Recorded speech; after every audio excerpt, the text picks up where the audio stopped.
रेखा की जिंदगी हमेशा ही एक रहस्य बनी रही।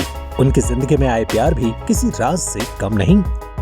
रेखा और उनके रोमांस के इन अफसानों में कितनी सच्चाई है और कितनी अफवाह, ये तो रेखा ही जाने। लेकिन ये भी एक सच है कि बिना आग के धुआं भी नहीं उठता। रेखा के प्यार के फसाने भी खूब याद किए जाते हैं। सबसे ज्यादा रेखा और अमिताभ के अफेयर की चर्चा रही। लेकिन दिलकश रेखा के अफसाने बस अमिताभ तक सीमित नहीं रहे। इन अफसानों में रेखा तो अकेली रही, लेकिन साथ ही बदलते रहे। आज के वीडियो में हम आपको बताएंगे रेखा के लव अफेयर्स के बारे में। शुरुआत करते हैं रेखा और अमिताभ की जोड़ी के साथ। कहते हैं कि अमिताभ बच्चन के साथ रेखा की प्रेम कहानी फिल्म 2 अनजाने के सेट पर शुरू हुई थी। दोनों ने 9 फिल्मों में साथ काम किया। कहा जाता है कि फिल्म सिलसिला तक इनका रिश्ता रहा और फिर अमिताभ रेखा का साथ छोड़ अपने परिवार की तरफ बढ़ गए थे। रेखा और विनोद मेहरा। यह 1973 में रेखा और विनोद मेहरा की शादी की खबरों ने काफी तूल पकड़ा था। लेकिन विनोद मेहरा और रेखा की शादी 2 महीने से ज्यादा चल ही नहीं सकी।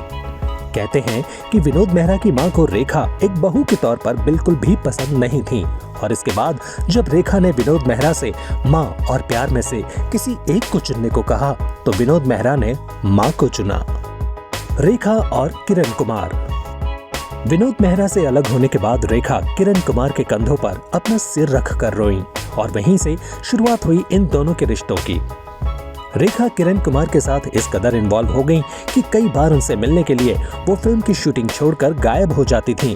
कुछ दिनों के अफेयर के बाद दोनों अलग हो गए। रेखा और नवीन निश्चल। फिल्म सावन भादो के सेट पर ही रेखा को नया प्यार मिला। नवीन निश्चल शादीशुदा थे और उनकी वाइफ सेट पर अक्सर मौजूद होती थी। लेकिन इसके बावजूद रेखा खुद को नवीन निश्चल के प्यार में पड़ने से रोक नहीं सकी।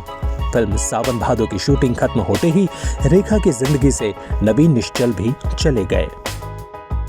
रेखा और विश्वजीत। नवीन निश्चल गए तो रेखा को विश्वजीत का सहारा मिला। फिल्म 2 शिकारी के सेट पर यह प्यार शुरू हुआ। रेखा ने फिल्म 2 शिकारी में नवीन निश्चल के साथ एक कंट्रोवर्शियल किस सीन दिया था, जिसकी वजह से उन्हें काफी बदनामी भी झेलनी पड़ी थी।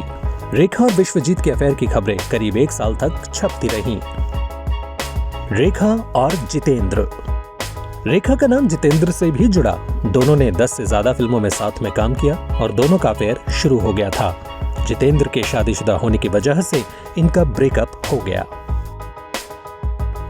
रेखा और संजय दत्त। रेखा का नाम संजय दत्त से भी जुड़ा। संजय दत्त और रेखा ने 1984 में रिलीज हुई फिल्म जमीन आसमान में साथ में काम किया था। इस फिल्म की शूटिंग के दौरान दोनों की नजदीकी की खबरें आई थीं और यही नहीं, रेखा और संजय दत्त के गुपचुप शादी तक की खबरें भी छप गई थीं। रेखा और राज बब्बर। रेखा ने 80s के दशक में राज बब्बर के साथ कई मूवीज की। स्मिता पाटिल की मौत के बाद रेखा राज बब्बर के करीब आ गई थीं। खुद राज बब्बर ने माना था कि रेखा से रिश्ते की वजह से उन्हें काफी इमोशनल सपोर्ट मिला। रेखा राज बब्बर से शादी भी करना चाहती थीं, लेकिन बाद में दोनों अलग हो गए।